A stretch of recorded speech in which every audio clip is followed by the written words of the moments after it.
Most people know a few things about koalas off the top of their head. They're cute, they're native to Australia, and that they eat eucalyptus leaves. However, I will reveal to you today why I think that koalas are awful animals, and by the end of this video, I'm sure you will think the same thing too. Now, some of you may like koalas. You may even consider them to be cute and cuddly, so I should cover a few reasons why some of you may still like them, even after this video is over. Koalas are big eaters, consuming around 2.5 pounds of foods a day. That's about a tenth of their weight in food every day. When they eat, they can also store snacks in pouches in their teeth, giving them something to eat later. Although, I'm not sure that would do them any good, considering that koalas are nocturnal creatures, doing most of their activities at night while sleeping for around 20 hours a day. This means that they only have about 4 hours a day to actually eat all this food.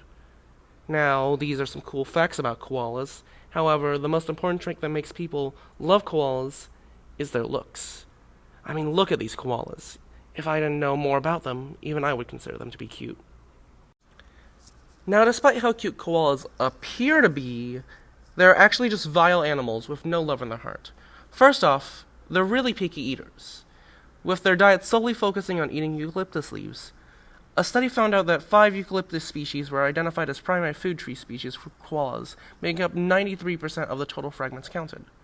Like many herbivorous animals, koalas have adaptations to cope with harsh plant life taking its toll on their teeth. Rodents, for instance, have teeth that never stop growing, but when the koala's teeth erode down to nothing, it resolves the situation by starving to death, because koalas are bad animals. Koalas are also incredibly dumb, and that's not just an insult. Another study found that koala brains show poor encephalization, which is an evolutionary increase in the complexity and relative size of the brain, which is in contrast to the closely related and higher encephalized wombats.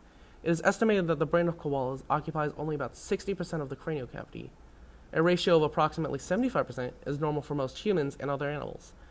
Tim Flannery says his brain sits like a pair of shriveled walnut halves on top of the brainstem in contact with neither each other nor the bones of the skull. In fact, koalas are so dumb that if you present a koala with leaves plucked from a branch and laid flat on a surface, the koala will not recognize its food. They are too thick to adapt their feeding behavior to cope with the change. In a room full of potential food, they could literally starve to death. Back to the topic of their food. Since koalas only eat eucalyptus leaves, those leaves must be very nutritious, right? Well, no, actually.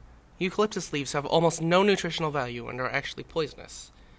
You might be wondering then, how are koalas able to eat something so poisonous? Koalas have microorganisms in their digestive tract that allow them to be able to digest eucalyptus leaves. However, these microorganisms are not something that a baby koala is born with.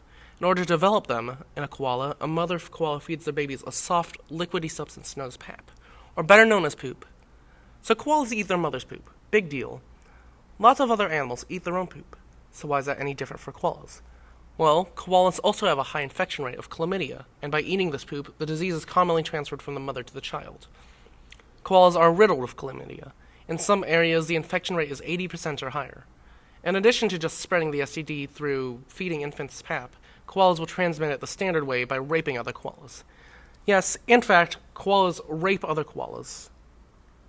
Overall, I think koalas are just awful creatures, and by now, you should too. While there still will be some people out there who hold an ardent belief in the cuteness of koalas, by watching this video, you have come over to the enlightened side of this debate. So using your new knowledge, go out there and spread the message on why koalas are awful.